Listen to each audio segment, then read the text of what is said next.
En ce moment, j'accompagne un codir d'une entreprise et j'accompagne un manager. Et en fait, il n'a pas encore forcément conscience ou un besoin au niveau de la santé. Il parle des difficultés par rapport au stress. C'est encore très, très vague et on va aborder le sujet en profondeur.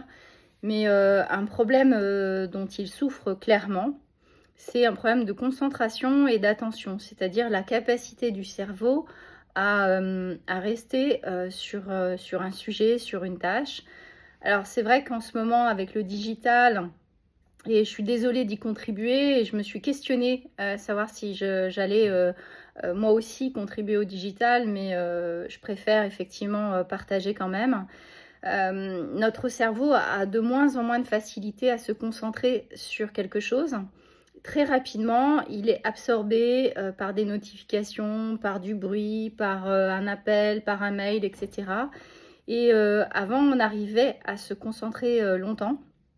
Et maintenant, c'est de plus en plus difficile. Donc, avec la méthode Alto que je vais lui faire vivre, on va le former. Pour l'instant, il n'a que de l'information. Et l'information, c'est pas suffisant pour rentrer vraiment en profondeur. Ça reste très superficiel et ça rentre et ça sort. Donc la formation qu'on déploie ensemble, et il viendra sans doute à un séminaire que je vais organiser avec des managers. On passera évidemment par le corps pour qu'ils puissent intégrer tout ça, mais effectivement, on va travailler ensemble sur une approche de concentration. Et à travers le mindset salutogénique, il ne faut pas oublier que le mindset salutogénique, c'est la capacité à se concentrer sur quelque chose qui est difficile, puisque nous avons très tendance à aller de l'autre côté par notre, on va dire, aptitude naturelle de notre cerveau à aller voir de ce côté-là. Donc le mindset salutogénique, c'est de l'entraînement cognitif à optimiser notre capacité à nous concentrer pour optimiser des résultats. Et c'est vrai que ce sujet-là est a une application professionnelle très intéressante pour lui, puisqu'il a tendance à se disperser et ça crée une grande fatigue, une grande confusion mentale, et donc il a une baisse d'efficacité en situation professionnelle. Et puis il se rend compte aussi qu'il oublie de plus en plus de choses. Il a une cinquantaine d'années.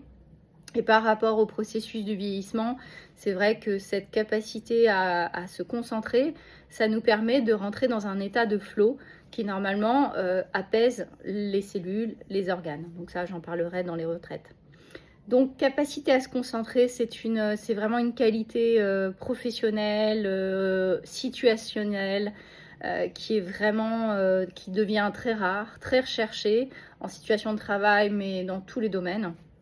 Et en fait, la méthode Alto, dans ses bénéfices, c'est vraiment cette capacité à créer de l'agentivité, c'est-à-dire une capacité d'agir. Et une métaphore, c'est comme si quelqu'un décide de partir en Suède, il commence à faire sa valise pour partir en Suède, tout d'un coup, je ne sais pas, il décide de partir à Tunis. Donc il doit redéfaire la valise, et donc vous voyez, ça crée donc ce fameux bruit mental. Ça crée une grande perte d'énergie, une confusion, puis au final, il se met sur son lit, il ne sait plus dans quel endroit il doit partir. Donc ça abîme énormément le cerveau. Encore une fois, ça consomme du glucose, de l'énergie. Et puis, évidemment, ça fait qu'on n'avance pas.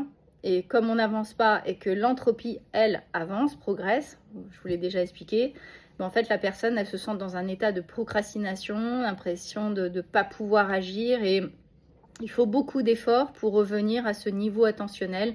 Donc on y arrive petit à petit, mais vraiment la méthode Alto, c'est une application très fortement cognitive avec un impact attentionnel basé sur ce qu'on appelle l'attention sélective en neurosciences cognitives. Et c'est vraiment... et clairement, quand on veut se diriger vers une étape d'amélioration, de concentration, d'épanouissement, on va vers ce pôle salutogénique. Et là où on pose notre attention et notre intention, encore une fois, avec cohérence, les mots sont importants, en fait, le résultat arrive. À bientôt!